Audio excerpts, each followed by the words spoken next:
Welcome to my April book review.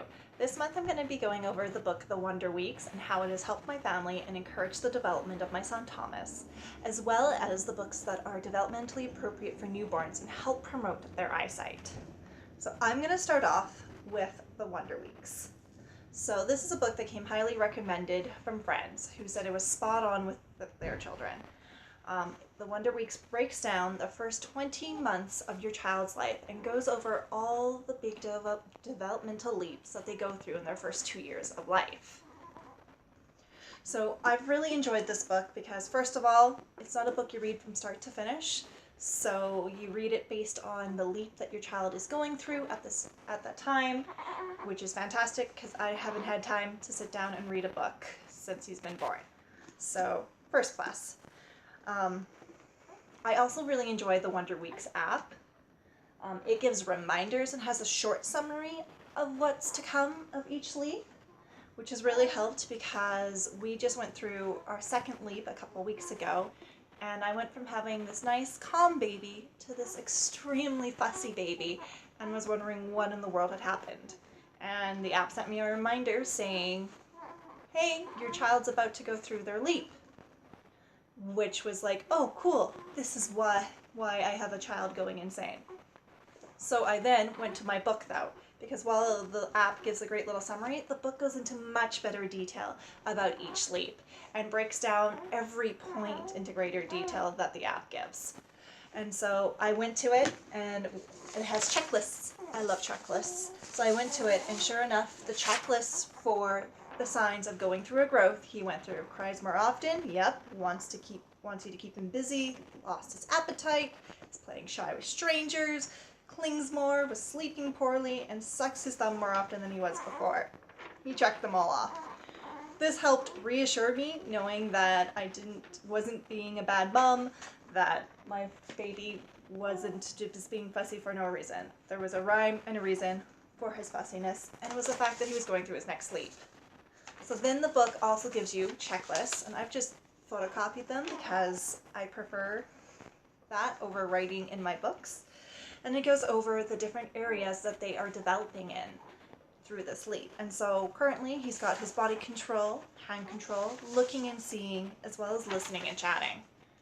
And currently he's mainly concentrating on body control and looking and seeing. And that's another thing that I really love about this book, because every child's unique and different, and so they're going to decide to work on different skills at each leap. And having this checklist helps me figure out where my son's interest lies, and now I'm able to plan activities based on that fact. So my activities have been highly based around the fact that he is really interested in his body control and looking and seeing. And this doesn't mean that I'm not doing any activities that will help promote his listening and chatter, or his hand control. It just means that I am putting more of an emphasis on body control and listening and chatting because that's where his interests lie currently. So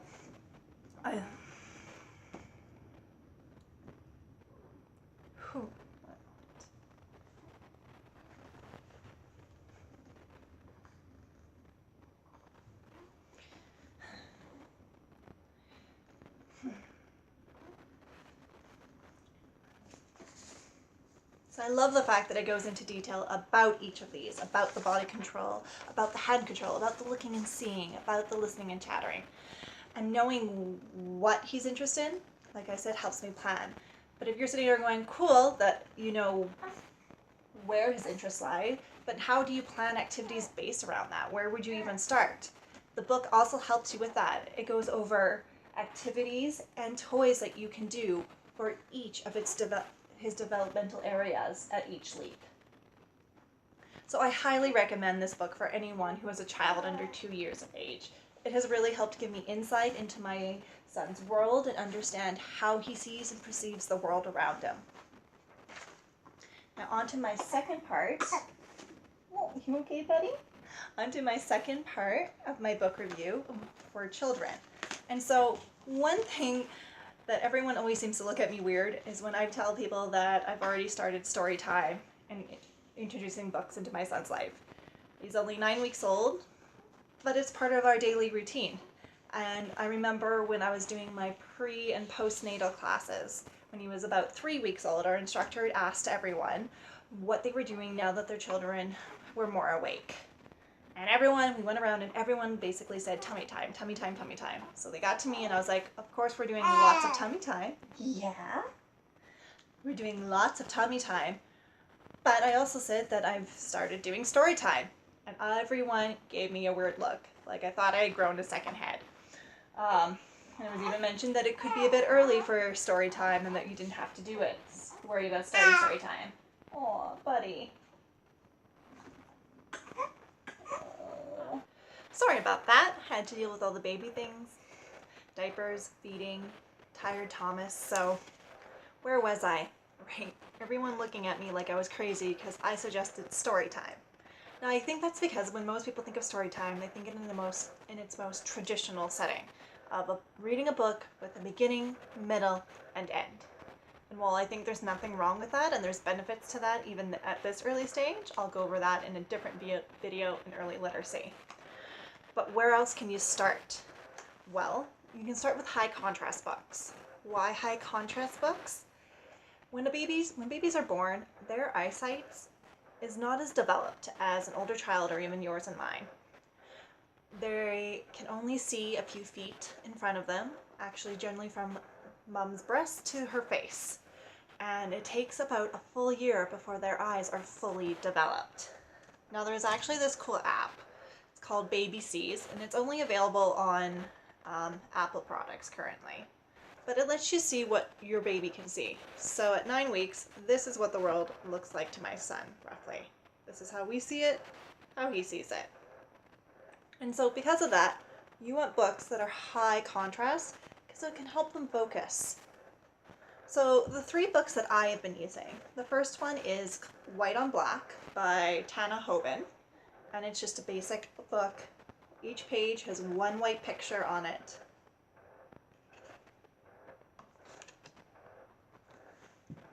Then I have See and Say Book by Wimmer-Ferguson. And so this one has color added into it. Again, nice high contrast, simple pictures. And then the last one, which is my son's favorite, is The Baby Sees Faces by Picthall and Gunzi.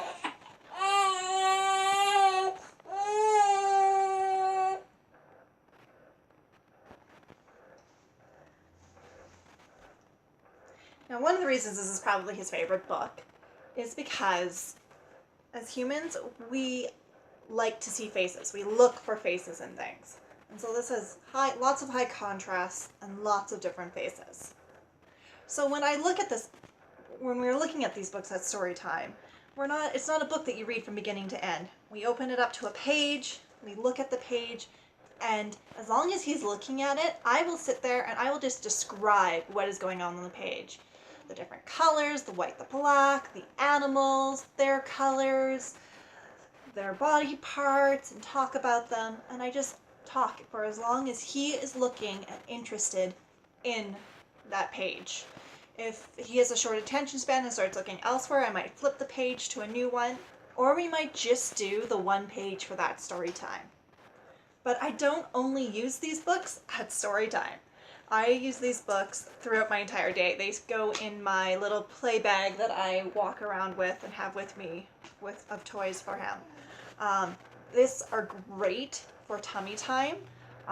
Like I said earlier, he is really interested in his looking and seeing currently and developing. And so when I'm doing tummy time and he gets frustrated and he doesn't want to be doing a tummy time, I will plunk this book down in front of him and he stops being fussy and he suddenly just starts concentrating on lifting his head because he just wants to look at this book. So you can use it as a way to start getting into a routine and introducing story time. I do a story time twice a day, one during the day and then one right before he goes to sleep. Or you can use these throughout the day, just for when they're laying on their backs, something for them to gaze at, or when they're practicing their tummy time, for something to help encourage them to look at, because they generally like being able to see something. So thank you very much for joining me for this month's book review. I will have another one in May, and we will talk again soon.